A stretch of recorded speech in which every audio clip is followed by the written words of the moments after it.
Hi everyone, welcome to another episode of the Influence Interviews. This time I have my friend Anders Hasselstrøm, who has a very interesting story and has done a lot of things.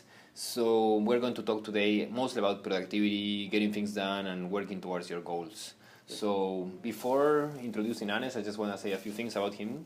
So he has founded Motivaction, a motivational speaking business specialized in educating students and helping them make better choices and to listen more about themselves than anyone else. But besides this project, Anders is a student at the Copenhagen Business School, works almost full-time for a productivity consultant, and has a blog as well, right? Yep. But then what makes Anders special, or what I really believe that makes him a great personality to have in this interview, is that he has already run an Ironman in Copenhagen. He has been selected the most outstanding student twice in Denmark. He has been Talent of the Year for a major company in Denmark. And he's 3 times national and Scandinavian Taekwondo champion. And Anders is just 23, so it's... I'm missing something, Anders. Is there something in this huge achievement list that you want to highlight as well? Well, it's been an incredible journey I've been on. It all started when I was around 10 years old and my dad passed away. Okay. And I thought I can choose 2 ways. Basically, I can choose to be sad and miserable like most people would choose. Or I could choose to do everything I could to make myself proud and the people around me very proud as well. So I started doing Taekwondo, as you said, and within too long I became 3 times national championship, and I won the Scandinavian championship 3 times as well. But I also, the first time I participated in a competition, I beat the reigning champion for 3 years at my first competition.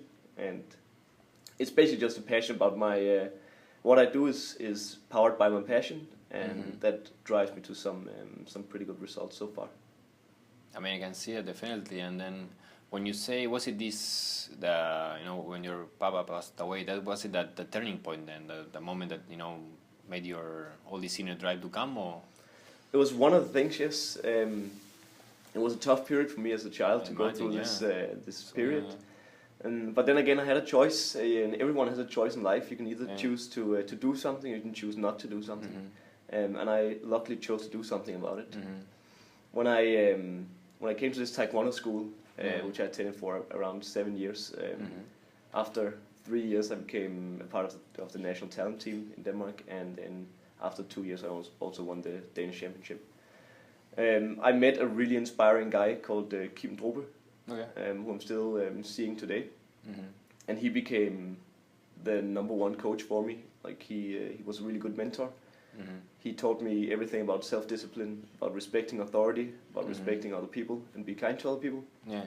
And I think what he taught me about integrity basically is something I value a lot today.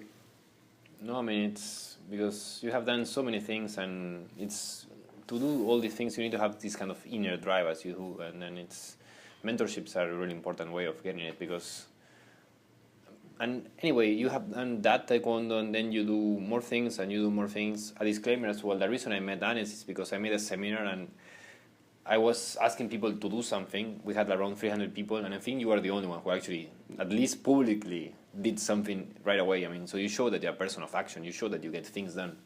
And how do you manage to keep that momentum over and over? I mean, first of all, I always ask myself why I'm doing things before I do it. Okay. I'm a firm believer that whatever you have to do, it has to be powered by a strong why. And if you don't have a strong why, you should reconsider why you do stuff.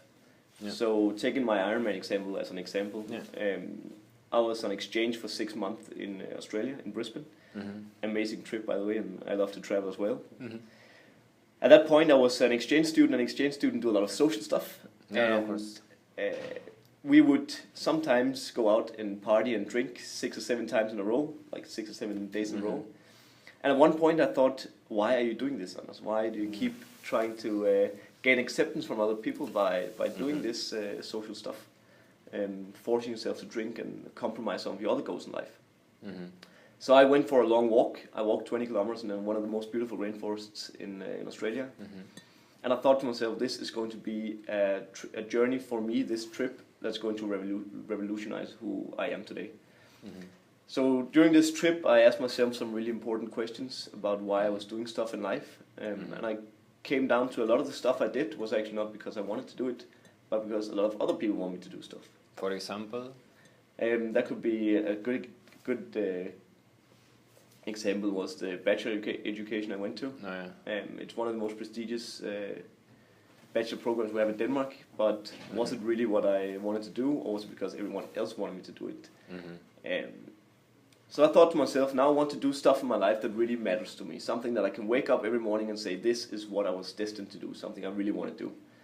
And I thought, you know what, I have bad knees, I don't know how to swim, I don't know how to run, I don't know how to bike, I've never tried anything of it, I'll do an Ironman anyway. I'll show myself and everyone else that I can do whatever is achievable for others as well. So at the moment I made this decision, I promised myself that I was never going to deviate from this path. So I stopped drinking for a year. I thought if I have to complete an Ironman, it's not feasible for me to drink. I can't do that. So I basically changed my entire life, and I was aware that there would be some sacrifices, of course. I wouldn't be able to attend a lot of social things, at least not in the way that I used to, being like drinking and all that stuff. And then the next day at 6 in the morning, I went to the swimming pool, and I thought I need to learn to swim in some way. And I asked the fastest swimmer I could find in one of the lanes, and asked him if he wanted me to teach me how to swim. And then he taught me to swim, and I went to that swimming pool for 3 weeks. Every day at 6 in the morning until I learned how to swim. When I came home, I tried to search for a lot of people who've done it already, who did this Ironman already and had been in this situation, because I believe that if you want to achieve something, you should find people who already did this before. That's key. I mean, that's amazing. It's great that you did it. Well, exactly. So I found a lot of friends in my network who's done this before. Well, not a lot, but at least 2 or 3 people who's done it before. And all of a sudden, when you were out biking on the road, then my perception of going fast is around 30 kilometers an hour. But these guys, it's 50 kilometers an hour. So they move your perception to something completely different. And then all of a sudden you don't drive fast when you drive 30, you drive fast when you go 45. Yeah. And this change has caused me to just give a little bit more, know that everything is achievable, but that's by being with the right people. No, I mean, that's key. I mean, you know, as they say, you're all usually the average of the 3-5 people you spend the most of your time with. And I have seen it myself in my life as well. I mean, the perceptions I have from life when I moved to Denmark, and then when I was in the US, or when I was in a big company as well. I mean, with each place you go and you meet a subset of people that are higher achievers, and that obliges you, to see that there's other boundaries, and then you can actually push yourself in that direction. It's really cool. But then at the same time, I mean, being so ambitious, and I mean, it's not that everyone says, okay, goes for a walk and then says, okay, I'll run an Ironman, and then actually do it. I'm sure a lot of people had that idea, oh, it would be cool to run an Ironman, but actually go and do it. Did you have many people at the same time that were, I mean, I'm sure you had a lot of supporters, but how did you deal with the people saying that, no, man, you can't do an Ironman, I mean, you have bad knees, so how do you deal with that? It's actually a really good question, because I started a list the day I decided to do an Ironman, because I knew that I was going to get a lot of rejections from people. I'll get a lot of no's. I'll get a lot of, you can't do this, Anders. So I started to write every time someone said I couldn't do something. I put on like a cross in my book saying, when I'm done with this Ironman, I'll have a book of all the people who said no. I'll go back to them and say, what did you say to me, my friend? You can be motivated, or it can have a motivating effect on you that people say no to you, or you can let it go to your heart and say, okay, they're probably right. So it's a lot about self-confidence. It's about believing that no matter what I set my mind to do, I can do it. And one of the ways to do this is to be around people who's already done it. And the other way to do it is to be motivated by people saying you can't do it, and then show them otherwise. I was planning to wear a t-shirt when I finished Ironman Copenhagen saying, what's up, and then 2 of my best friends' name. I did it, what do you think now? Just my way of proving to people that I can do whatever I want, and it's only my decision, it's no one else's. No, that's really good. And going back, I mean, I'm a firm believer as well or my method of learning as well is to look for people who have already done it can be in business, can be in physical, can be any personality change or any life change you're looking for. Just look for people that did it. And I see that you did it for the Ironman. Did you do it in some other parts of your life with the same success? I think 2 of the things that I'm most proud of about my achievements is not Ironman too much, because everyone can run an Ironman if they do it if they train hard enough. It's not about the Taekwondo championships. Everybody can become a Taekwondo champion if you train enough. Mm-hmm. What I'm really proud of is my most outstanding student achievements I got both in high school and at CBS, because that tells me something about how I deal with people and how people like to interact with me. Can you introduce a bit more what this award means? Because it's not just about the GPA; it's about something else, right? Exactly. So you can basically get two kind of awards when you graduate from high school and from uni. Mm-hmm. The first one is the highest GPA, and highest GPA is a wonderful achievement. I think people are really, really good who do this stuff. Of course. The other thing is the most outstanding student, which is basically a prize reflecting how much have you given to other people during this time. Have you been a major contributor to the good society? Have you been so the people who are usually excluded from groups and stuff, are you good to include these guys? And do you smile? Do you bring some just a general nice being person who helps people? Yeah.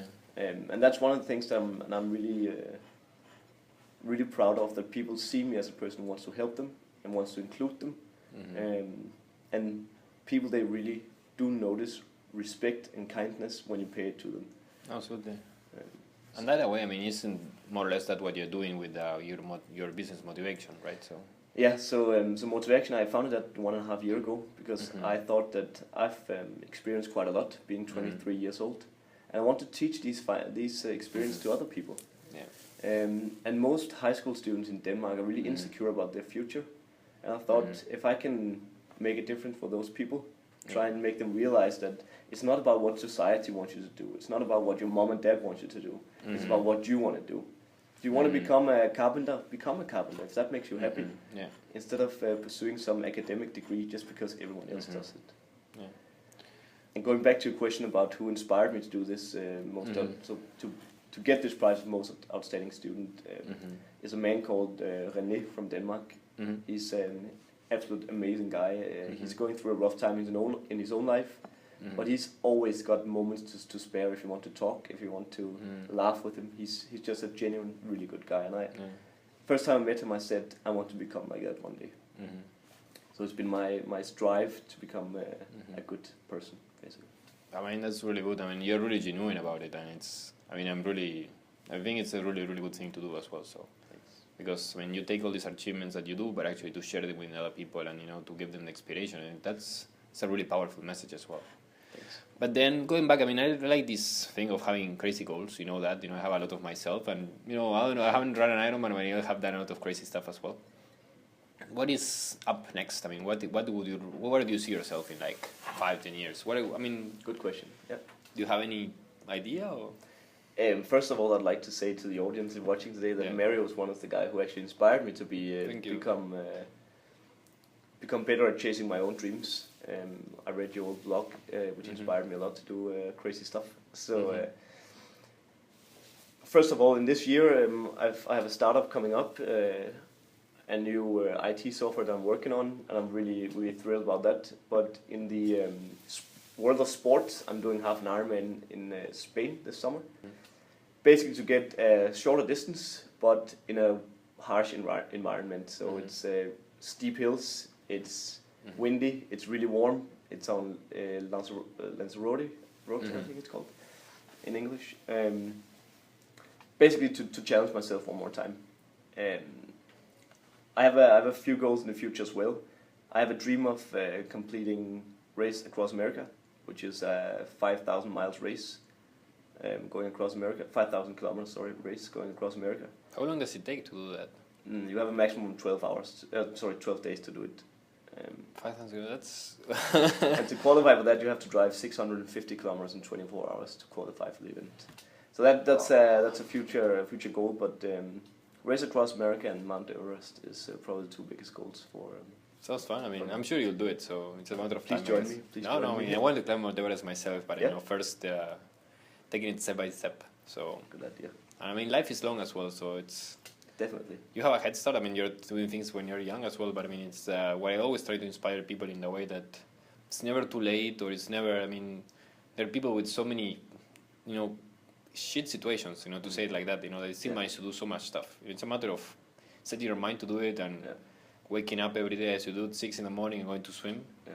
But then I was wondering because I'm a firm believer as well that if you work hard, you can get almost everything in life. I mean, as you say, like you can do the Ironman or you can do the Taekwondo Championships, but as well, I mean, it's there's something else than hard work. You know, there's a skill. Or I mean, as you say, investigating the people, see the technique on how they swim and things like that.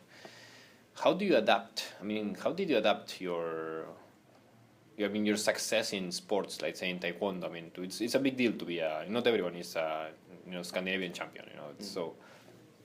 And you do it relatively fast. I mean, you said 7 years. So, how do you adapt your learnings from becoming a elite athlete to, for example, when you do your business projects or when you do your other sport projects? Do you take some specific learnings besides just hustle?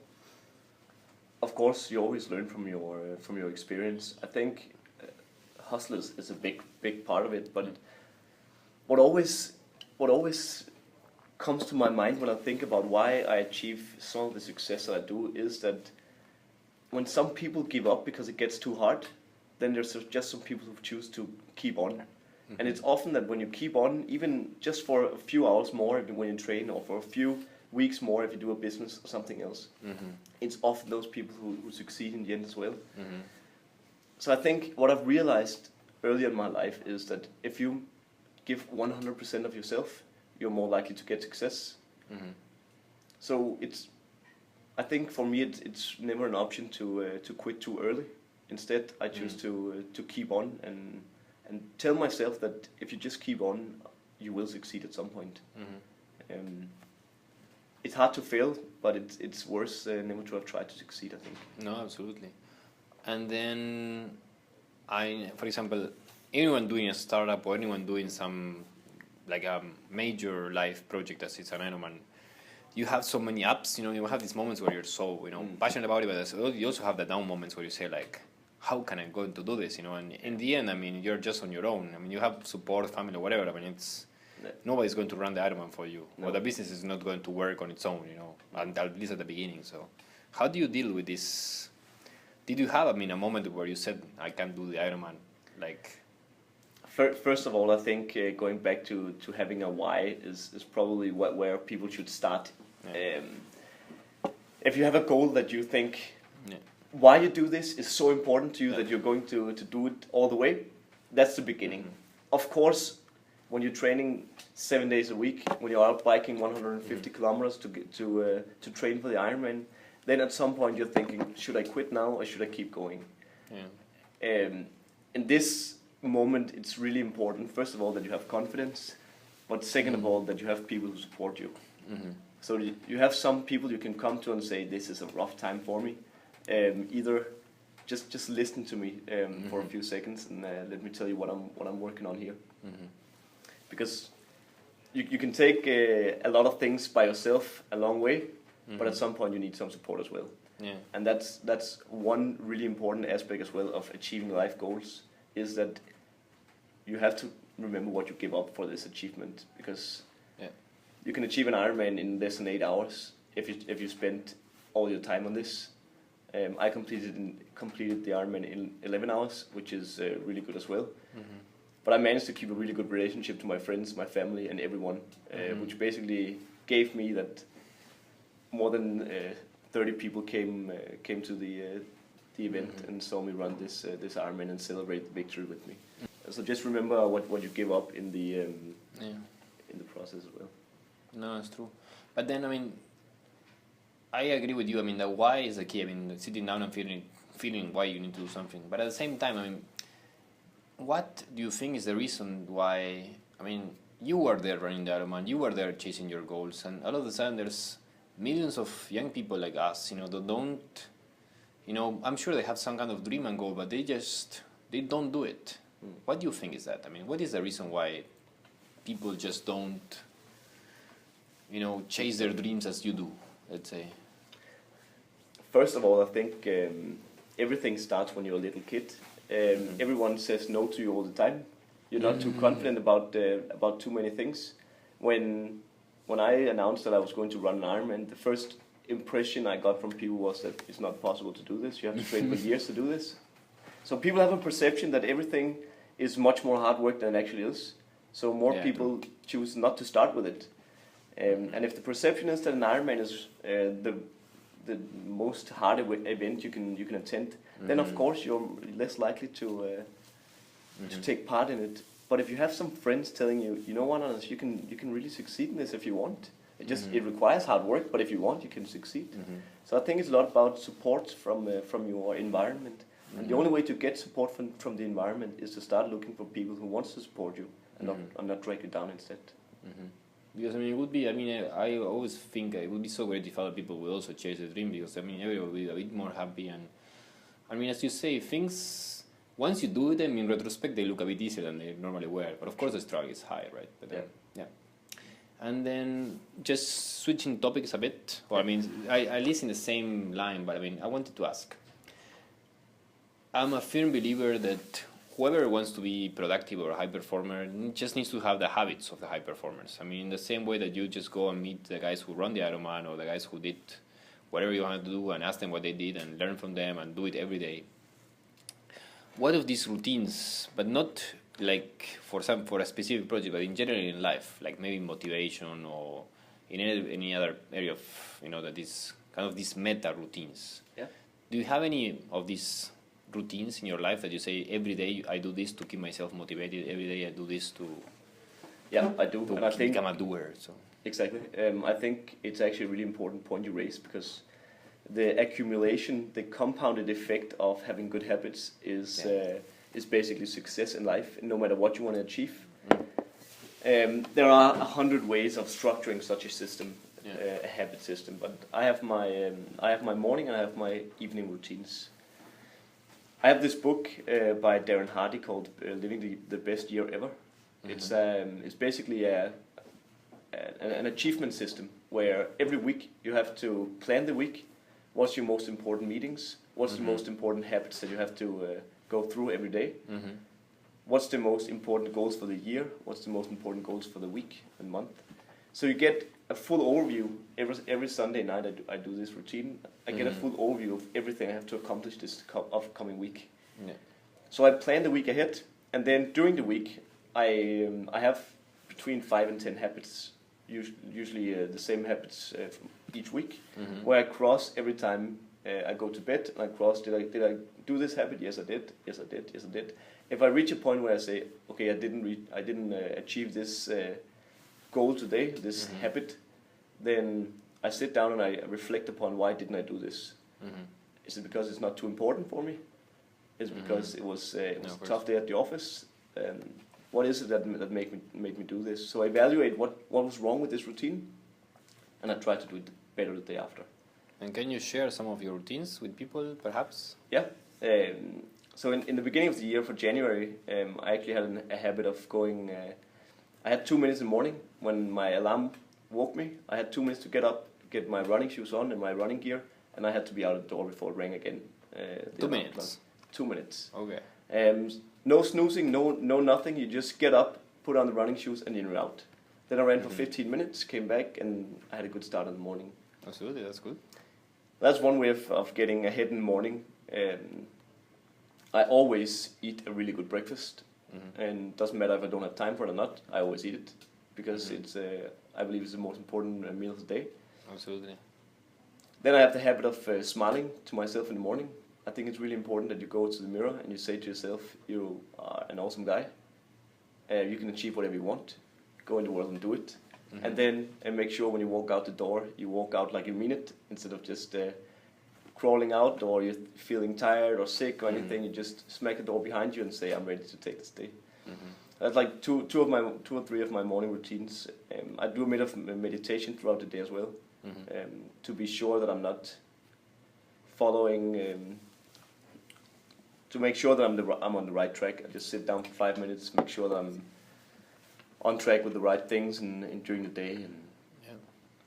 And when I come home, I have this gratitude list, which I would say is my most important habit in the evening, where every night I write a new thing on the gratitude list, and it's basically just a list of everything in my life that I'm grateful about.